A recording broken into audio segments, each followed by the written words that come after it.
A king of that place came here on a pilgrimage. British kept most of the kingdom actually. Hi Harshit, thanks so much for joining us. They ask you how you started content creation. So I slowly started creating videos about photography on YouTube in English. I created 1 or 2 videos about my surroundings because I like creating things and video. 1 or 2 videos, especially my first video about Nanda Devi in Hindi. That was really well received, and yeah, that's it. Yeah, and after that video, you have done so much good work. I mean, your style of storytelling is something that appeals to many people, right? Yeah, I like to think so. I try to keep it simple, and that is all there is to my style of storytelling. I think it is inspired by Doordarshan, I think. Okay. A very simple, straightforward delivery, packing in as much information in each sentence as possible. I know a lot of trekkers and mountaineers from Uttarakhand, and whenever I ask them which is their dream peak to climb, it's always Nanda Devi. But it is the highest peak of Uttarakhand. It's beautiful. It is highest peak of India actually. That is entirely in Yes. India. So, since we're talking about Uttarakhand, why don't you give me a little background of the state? Like, if we talk about history of Uttarakhand in recent times, can you tell us a little bit about which kingdoms were ruling this region and who were the prominent heroes back then from the historical times? What do you say about it? History of Uttarakhand is not as well documented as the history of North India. It is relatively very well documented compared to other local regional histories, but it is not extremely well documented. So by that I mean Stone Age. We have found some records of civilization here. There is a place called Lakhodiar near Almora. You might have heard of it. There are cave paintings there. Yes. One recent, I was reading newspaper a while ago, and another cave was recently found near Berinag. So there was civilization here even back then, like 10 or 20,000 years ago. Back then, I don't think it was very organized. They were likely hunters and foragers. So as we come into ancient history, we find evidences of kingdoms here. Ashoka used to rule here at this place near Dehradun called Kalsi. There were influences of the North Indian kingdoms were here for quite a long time. And then we come to regional kingdoms. The first major power here was a kingdom called Katyuris. In the earlier days of that kingdom, which would be, I think, around 100 CE or something like that. Their capital was Joshimath, the place near Badrinath, as most people outside of Uttarakhand would know it. Then they moved out to this place called Baijnath. Beautiful temple complex there, created by these kings. That entire valley, which is massive valley compared to relatively to Uttarakhand. There are not very many large valleys in Uttarakhand. So that entire valley is called Katyur Valley after them. Slowly that dynasty it was over for them. And regional powers slowly took over different regions. In Garhwal, this story of a king from Dharanagri, it is a region around Rajasthan or Gujarat. A king of that place came here on a pilgrimage, and one of the local chiefs wed his daughter to him, and dynasty of Garhwal started. The Pawar kings. Slowly and surely they captured all the forts. Garhwal, the name implies land of forts. It is said that there were 52 forts here. Bawan Gadoga Desh. So all of these were slowly captured by Pawar dynasty. First their kingdom was at this place called Chatpur. There is still a fort here. Then they shifted to Devalgarh, and then they shifted to Srinagar. Srinagar is the largest town in hills. So that place was capital until the advent of Gorkhas and British. That was the history of Garhwal. In my region, in Kumaon, another dynasty which claimed that they were outsiders as well, Chand kings. They had a capital in Champawat, and when they expanded, they realized that their capital was on one side of the kingdom, so they wanted to centralize, so they shifted to Almora. Almora is a very large town these days. It was a well-established city before British arrived. Almora, there were no disturbances to its continuity. Srinagar was washed away by floods a couple of times. Almora has a major power center for centuries now. Okay. So then in Nepal, there is this place called Gorkha, and that place gives its name to the warriors from that place, the Gorkha people. Yeah. Those people were fierce warriors. They first captured the Newar Valley. Newar Valley is Kathmandu region. And then they started expanding towards east to Sikkim and towards west to Uttarakhand and all these places. In Nepal was actually also divided into several states like India. The term Nepal wasn't used for, I think, until 1850s. So they came and just rolled over everything. They won these group of kingdoms called Baisi and Chobisi in Nepal. And then they came to Kumaon, and they just won very easily because when they invaded Kumaon was in a very weak state. Then after 10 years, they steamrolled Garhwal. This is, I think, around 1790, they won Kumaon, and in 1803, they won Garhwal. The king of Garhwal actually died in a battle with Gurkhas. After that, they actually went to Himachal and won Sirmaur, Kangra. And after a battle with Maharaja Ranjit Singh, Gurkhas were finally stopped on their tracks. The Gurkhas were also trying to expand southwards, and that territory now was under control of British. So there were these little skirmishes and everything, and finally there was no treaty between Nepal and East India Company. The East India Company decided to invade. So they actually were in favor of British a lot more. In 1815, British finally drove out Gurkha, the kingdom, and the British captured entire Kumaon under their rule and half of Garhwal. Other half was again allotted to Raja of Garhwal under their dominion as a princely estate of Tehri Garhwal. And Nepal was finally contained to what it is today. Then British rule starts. There are no major changes to power after this. Then after independence of India, the whole region was merged with northern provinces, Uttar Pradesh. That's the like you mentioned, during the British rule, the part of Garhwal was given to the Garhwal, king of Garhwal, right? So is that the time where Tehri was established as a capital of that kingdom? Yeah, the capital before that used to be Srinagar. In 1801 or 1802, Srinagar was just swept away by a flood in Alaknanda River. And when the capital was weakened, Gorkhas invaded very easily and swept all of it away. After British defeated them and a treaty was signed, the Treaty of Sugoli, the Garhwal Raja, because he had helped British in driving out Gorkhas, he was given half his state. But British kept Srinagar and British kept most of the kingdom actually. Garhwal Raja was awarded with less than half of his kingdom. The boundary was kept Ganga River, then as you go north, Alaknanda, and then the ridge line that divides today's Uttarkashi from Rudraprayag and Chamoli. All the mountain ridge line from that goes from Chaukhamba to all the way to Mana Pass. Tehri was then decided as a good capital place, and it was a major town in the region, major cultural hub of the region until 2006 when the capital was submerged and new Tehri was formed up the hill. How did Dehradun become the capital of Uttarakhand? Dehradun was under rule of Garhwal for quite some time. It kept fluctuating actually. Any invader he first came to Dehradun. It was a fertile valley. And Dehradun increased in population after British arrived. There was some local settlements, but they were not very big. After British arrived, they planned out a town there, and slowly it became a major entry point for the hill. And many services, for example, the Royal Geographical Society, many offices were established in Dehradun. It was also the entry point to Mussoorie, which was another major British favorite. Yes, even today you can see a lot of remnants of British time in Mussoorie, right? Mussoorie was a town entirely established by British. I don't think there were any native settlements there. It's a very rocky place. I don't think anyone in his right mind would settle a town there. But British, I think, were missing their home. Harshit, what would you tell about your town, Nainital? This town as well was a British creation. In 1840s, a sugar merchant from today's Uttar Pradesh called Baron. He wrote his diary by pen name of Pilgrim. He had an inkling of something is there and I should go there.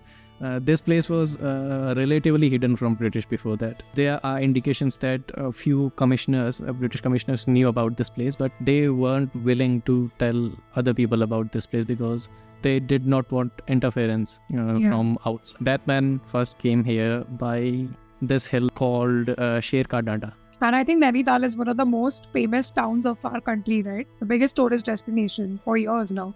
Well, I don't have concrete statistics on that. Yeah. What I do have is the annual report of Tourism Department of Uttarakhand that does not have Nainital on top. Okay, so which one's on top? Badrinath. Badrinath and Kedarnath. So let me ask you a very basic question as an outsider. What is the difference between Garhwal and Kumaon? Because we just hear names, but for us it's like Uttarakhand. So what's the difference? Is there a cultural difference or what? Primarily the difference is cultural, and technically it is also administrative because these are two divisions of the state.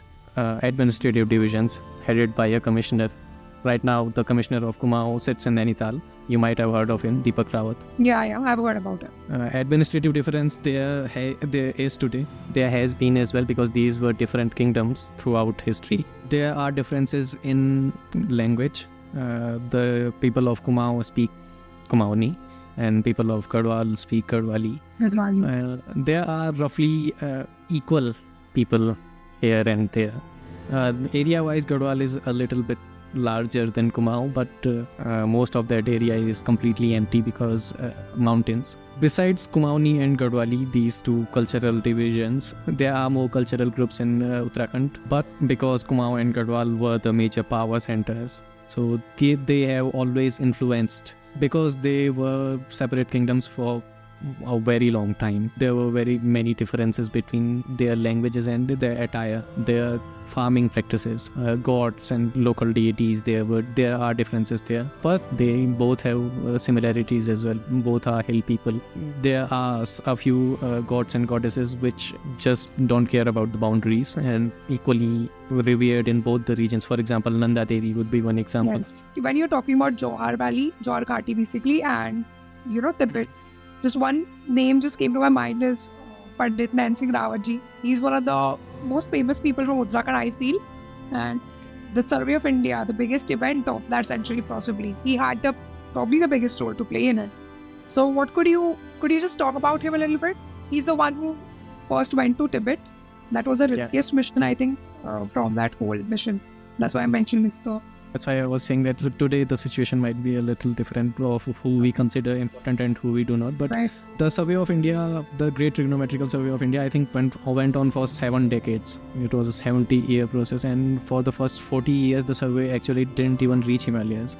It started from Chennai and slowly eked its way north as you create triangles, and I made a video about it as well, the Trigonometrical Survey. So it is a difficult process because you require perfection in your measurement and calculation. Actually, there is one another person. I am going on a tangent a little bit here. There is one other Indian person called Radhanath Sikdar. Sikdar, yeah.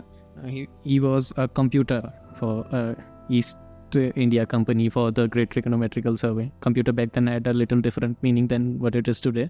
So as the survey reached Himalayas and as we measured the heights of great peaks that were in India, the Kumaon region which was under British, and Sikkim and Arunachal, a few nations, for example Nepal and Tibet, were not as willing to accept British surveyors into their country. They were a little terrified of outside influence. So the British required people who looked Tibetan but could be trained in English and their survey equipments. Nain Singh Rawat, he was the perfect person the British could have hoped to find for this work. He actually went on to survey before this Great Trigonometrical Survey to Ladakh, or Schlangen White brothers. Yes. There were these German brothers. So he learned a little bit about the surveying equipment and how to measure distances.